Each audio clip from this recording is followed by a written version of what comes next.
Hi mga idol, welcome back ulit sa aking tutorial. Ituturo ko ngayon yung video ko na parang nakuryente ako. At samahan ako sa CapCut mga idol, tara. Click lang yung CapCut. Add new project. At piliin ng clip. Yun, tapos add. Pag na-add na yan mga idol, hanap lang tayo ng clip na kukunin natin.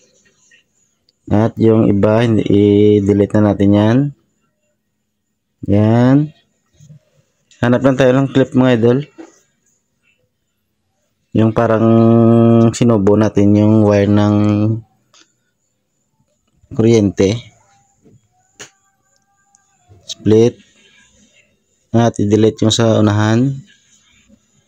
Bali hindi yun yung kailangan natin na idol. May split ulit tayo dito. Yan. Yung lumapat yung wire. Yun. Split. Scroll tayo ulit mga idol.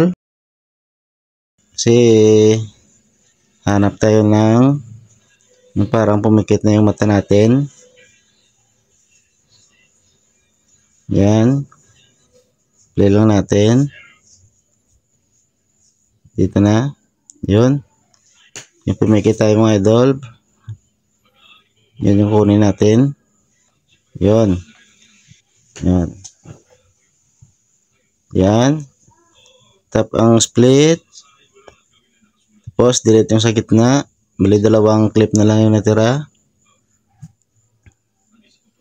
Yun. Nakita nyo ba yung puti na square idol, mga idol?